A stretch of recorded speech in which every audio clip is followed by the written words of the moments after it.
नमस्कार साथियों, UPSC master में आप सभी का स्वागत है।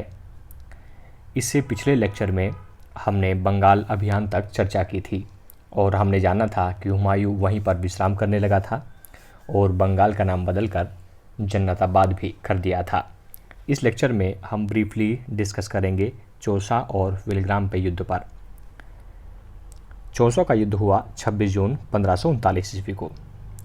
बंगाल विजय के बाद हुमायूं बिल्कुल निश्चिंत हो गया था और आराम फरमाने लगा था, जबकि शेर खां एक बहादुर सेनानायक था। उसने चुनार, बनारस, जौनपुर, कन्नौज और पटना पर अपना अधिकार जमा लिया था। देखते ही देखते हुमायूं की शक्ति क्षीण होती जा रही थी। इस बात की जानकारी हुमायूं को हुई और उसने वापस लौटने का विचार बनाया।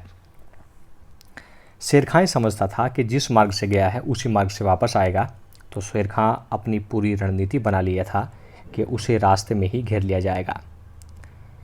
हुमायूं गलतियां करने में कोई कमी नहीं करता था। इसने अपनी सेना को दो भागों में विभाजित कर दिया। उसने एक टुकड़ी दिलावर खां के नेतृत्व में मुंगेर पर आक्रमण करने के लिए भेजी और दूसरी टुकड़ी के साथ स्वयं आगे बढ़ा। देखिए, आप मैप देख लीजिए। बंगाल से वो ऐसे बढ़ा तो उसे यहाँ पहुँचना था, इसी रास्ते से उसे आगरा निकलना था।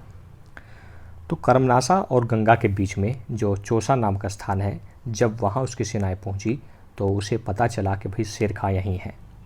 तो उसने निर्णय लिया कि भाई यहीं पर अटैक करेंगे। 3 महीनों तक वो इसी निचले हिस्से में बैठकर अपना समय बर्बाद करता रहा और इस समय की बर्बादी में शेर शाह सूरी ने लोमड़ी जैसी चतुरता दिखाई और हुमायूं को अपनी शांति वार्ता में उलझाए रखा, क्योंकि शेर शाह सूरी इस बात को जानता था कि चौसा निचले हिस्से में है। अगर बारिश हुई तो वहाँ पानी भरेगा और अगर मुगल शिविर में पानी भरता है तो भगदड़ मच जाएगी। उसके पास सेना कम है, वो आसानी से मुगलों को परास्त कर पाएगा। जैसा वो चाह रहा था वैसा ही हुआ और 25 जून 1539 को भारी बारिश हुई मानसून की, और इस बारिश से मुगलों के जो शिविर थे उनमें पानी भर गया। मुगलों के तोपखाने नाकाम हो गए और इसी स्थिति का लाभ उठाते हुए रात्रि के समय ही शेर शाह सूरी ने 26 जून 1539 में मुगलों की सेना पर आक्रमण कर दिया। सेना में भगदड़ मच गई।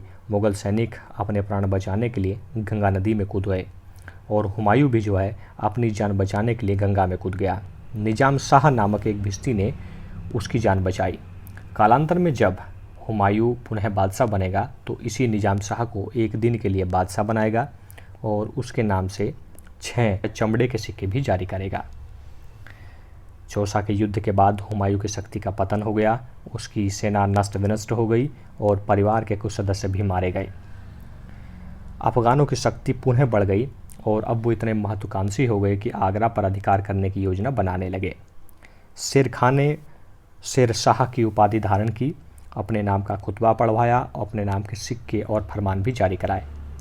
उसने जलाल को बंगाल भेज दिया, उस पर अधिकार कर लिया और खुद बनारस, जौनपुर और लखनऊ होता हुआ कन्नौज जा पहुंचा।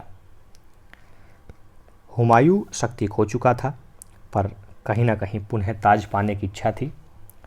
तो उसे लगा कि भाई सैन्य शक्ति का सृजन किया जाए और फिर से शेर शाह सूरी पर आक्रमण किया जाए। तो उसे लगा कि अपने परिवारजनों से सहयोग लेना चाहिए और शक्ति प्राप्त करके पुनः शेर शाह सूरी पर आक्रमण करना चाहिए। परंतु हिंदाल स्वयं को जो है आगरा का बादशाह मान रहा था।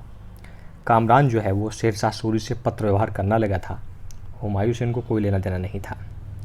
जब हुमायूं को लगा कि उसका परिवार सहयोग नहीं करेगा तो उसने कश्मीर के शासक मिर्ज़ा हैदर दोगलात से भी सहयोग लेने की कोशिश की, जहाँ से भी वह नाकाम रहा। अब इस स्थिति के बाद हुमायूं स्वयं अपनी कमज़ोर सेना के साथ विलग्राम पहुंचा। विलग्राम पड़ता है कन्नौज जो जगह है यूपी में, जबकि चौसा पड़ता है बिहार में। आपको ये भी याद रखना है।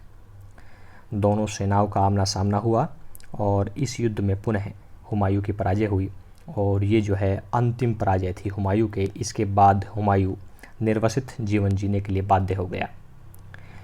चंदेरी के युद्ध के अवसर पर शेर शाह सूरी ने कहा था कि अगर भाग्य ने मेरी सहायता की और सौभाग्य मेरा मित्र रहा तो मुगलों को मैं सरलता से भारत निकाल दूंगा। तो हुमायूं को पराजित करके शेर शाह सूरी ने अपने द्वारा कहा गया ये कथन जो है वो सिद्ध कर दिया। उम्मीद है कि आपका जो कंसेप्ट और फैक्ट है वो समझ में आ गया होगा। एक प्रश्न का जवाब दीजिए। चौसा नामक स्थान वर्तमान में किस राज्य में अवस्थित है? 4 विकल्प हैं, उत्तर प्रदेश, बिहार, झारखंड और छत्तीसगढ़। यूपीपीसीएस में पूछा गया है। इसका जवाब आप कमेंट सेक्शन में ज़रूर दें। मिलते हैं नेक्स्ट लेक्चर में, तब तक के लिए जय हिंद, जय भारत, महाशक्ति भारत।